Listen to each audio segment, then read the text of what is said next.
महायुति के नेताओं को नहीं था जीत का भरोसा, कैसे बदले नतीजे, उद्धव ठाकरे ने खोल दिया राज।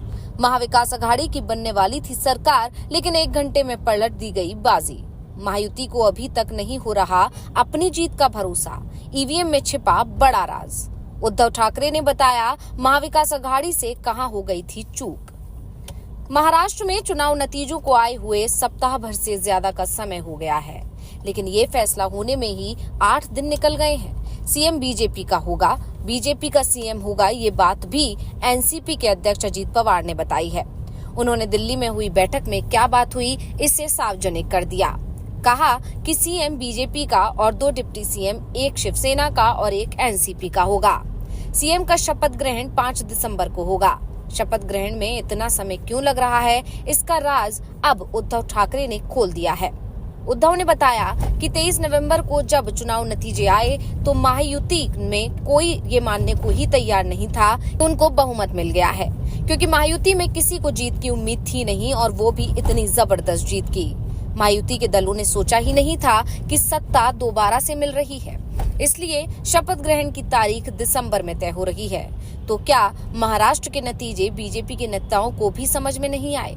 उद्धव के बयान को लेकर ही हम अपनी स्पेशल रिपोर्ट में करने जा रहे हैं चर्चा, तो इस वीडियो को आखिर तक जरूर देखें। महाराष्ट्र में वरिष्ठ समाज सेवी 95 साल के बाबा आढाव 3 दिन से अनशन पर बैठे थे, और अनशन का कारण था ईवीएम। बाबा आढाव के अनशन की खबर सुनने के बाद शरद पवार, अजीत पवार, उद्धव ठाकरे, छगन भुजबल सहित तमाम नेता उनसे मिलने पहुंचे और बाबा आढाव से कहा कि वो अपना अनशन खत्म कर दें। ईवीएम के खिलाफ जो लड़ाई है उसके लिए जन जागरूकता अभियान चलाया जाएगा। अजीत पवार ने जरूर बाबा आढाव से मिलकर उनकी आशंकाओं का समाधान करने की कोशिश की, तो वहीं ईवीएम के विरुद्ध महाराष्ट्र कांग्रेस ने हस्ताक्षर अभियान भी शुरू कर दिया है।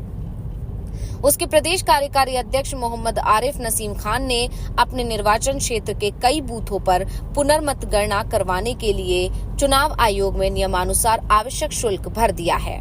बताया गया है कि महाविकास अघाड़ी गठबंधन के 25 से ज्यादा उम्मीदवारों ने फिर से काउंटिंग करवाने के लिए आवेदन दिया है। इसके लिए उन्हें प्रति ईवीएम 40,000 रुपए और जीएसटी का भुगतान भी कर दिया है।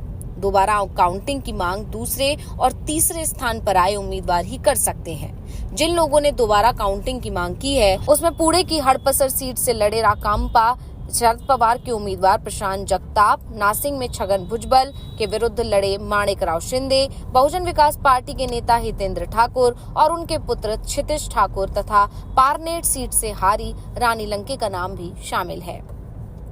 नियमानुसार उम्मीदवार चुनाव परिणाम आने के 1 सप्ताह के भीतर अपने निर्वाचन क्षेत्र की 5% ईवीएम की पुनर्मतगणना की मांग कर सकते हैं। इस बीच बाबा आढाव से मिलने के लिए पहुंचे शिवसेना यूवीटी के चीफ उद्धव ठाकरे ने सवाल किया। उन्होंने कहा कि भाजपा के नेतृत्व वाले गठबंधन की भारी जीत के बाद भी कोई जश्न क्यों नहीं मनाया गया। 2019 में जब सरकार गठबंधन की कोशिश चल रही थी, ये तय हो गया था कि महाविकास अघाड़ी के पास बहुमत है और वो सरकार बनाने की कोशिश कर रही है, तो फिर राज्यपाल को राष्ट्रपति शासन लगवाने की जल्दी क्या थी? आज 26 नवंबर को विधानसभा का कार्यकाल खत्म हो चुका है, लेकिन सरकार अभी तक नहीं बन पाई है, लेकिन राष्ट्रपति शासन भी नहीं लगाया गया है। जबकि चुनाव नतीजों से पहले बीजेपी के नेता ही ऐलान कर रहे थे कि 3 दिन में सरकार नहीं बनी तो राष्ट्रपति शासन लगा दिया जाएगा। साफ है कि उन्हें पूरा भरोसा था कि जीत महाविकास अघाड़ी की ही होने जा रही है, और इसीलिए राष्ट्रपति शासन का राग गाया जा रहा था। लेकिन नतीजों के 1 सप्ताह बाद भी किसी ने दावा नहीं किया है कि राष्ट्रपति शासन लगना चाहिए। लेकिन नतीजों को 1 सप्ताह से ज्यादा हो चुका है, लेकिन अभी तक सरकार बनाने का दावा पेश नहीं किया गया है, लेकिन फिर भी राष्ट्रपति शासन नहीं लगाया जा रहा है। ठाकरे ने ये भी कहा कि महायुति में किसी ने सोचा ही नहीं था कि वो फिर से सत्ता में आएंगे, इसलिए उनके पास मुख्यमंत्री और मंत्री परिषद के बारे में कोई योजना ही नहीं थी। यही वजह है कि सरकार गठन में समय लग रहा है। उन्होंने ये भी मांग की कि सभी voter verified paper audit trail VVPAT पर्चियों की गिनती की जानी चाहिए। कोई भी देख सकता है कि वोट डाले गए हैं, लेकिन ये कैसे सत्यापित किया जाए कि वोट कैसे दर्ज किया गया है? उद्धव ने कहा 20 नवंबर को मतदान के अंतिम 1 घंटे में 76 लाख वोट डाले गए थे, जिसका मतलब था कि हर मतदान केंद्र पर औसतन 1000 वोट डाले जा रहे थे, जबकि मतदान केंद्रों के बाहर ऐसी लंबी कतारें नहीं दिखी।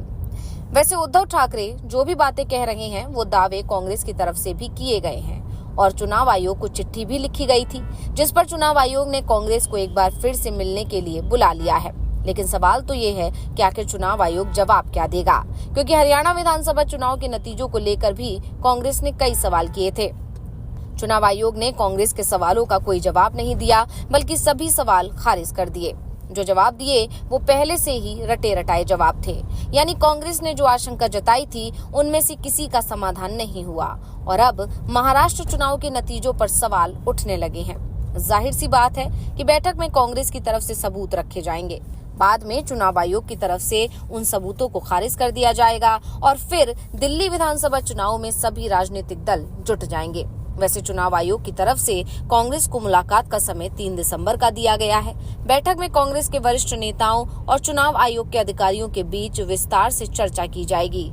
इसमें ईवीएम की प्रामाणिकता, मतदान प्रक्रिया में पारदर्शिता और अन्य प्रशासनिक मुद्दों पर विचार किया जाएगा।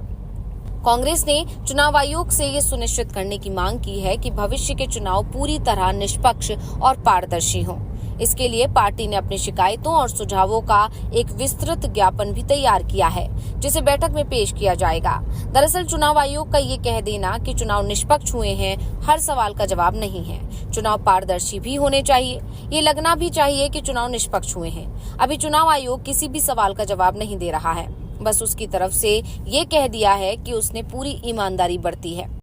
बता दें कि महाराष्ट्र विधानसभा चुनाव के नतीजों पर संदेह जताते हुए राज्य कांग्रेस के नेताओं ने सवाल खड़े किए थे। इसको लेकर पार्टी नेताओं का एक प्रतिनिधि मंडल चुनाव आयोग से मुलाकात करने पहुंचा था। कांग्रेस प्रतिनिधि मंडल के चुनाव आयोग पहुंचने से पहले पार्टी नेता नाना पटोले ने कहा कि चुनाव आयोग को जवाब देना चाहिए। प्रतिनिधि मंडल में अभिषेक मनु सिंघवी, केसी वेणुगोपाल, रमेश चेन्नथल्ला और अन्य नेता शामिल थे। महाराष्ट्र कांग्रेस के नेता ने कहा कि सवाल ये है कि चुनाव आयोग ने रात को 11:59 पर मतदान प्रतिशत अपडेट किया और फिर दूसरे दिन फिर से 1.3% वोट बढ़ा दिए। उन्होंने 9,99,000 वोट कैसे बढ़ाए? उन्होंने पहले ही इसकी घोषणा क्यों नहीं की? और अब सारी प्रक्रिया ऑनलाइन है, फिर समस्या आखिर कहाँ है? चुनाव आयोग को इसका जवाब देना चाहिए। हमारे राष्ट्रीय नेताओं ने भी यही बात कही है। तो अब इन सवालों के चलते चुनाव आयोग बुरी तरह घिर गया है और अब देखना होगा कि चुनाव आयोग की तरफ से इस पर क्या जवाब दिया जाता है। तो रिपोर्ट आपको कैसी लगी हमें कमेंट करके अपनी राय जरूर दीजिएगा। इसी के साथ वीडियो को लाइक करें, वीडियो को शेयर करें और चैनल को सब्सक्राइब करना ना भूलें। तो रिपोर्ट आपको कैसी लगी हमें कमेंट करके अपनी राय जरूर दीजिएगा। इसी के साथ वीडियो को लाइक करें, वीडियो को शेयर करें और चैनल को सब्सक्राइब करना ना भूलें। कैसी लगी हमें कमेंट करके अपनी राय जरूर दीजिएगा। इसी के साथ वीडियो को लाइक करें, वीडियो को शेयर करें और चैनल को सब्सक्राइब करना ना भूलें।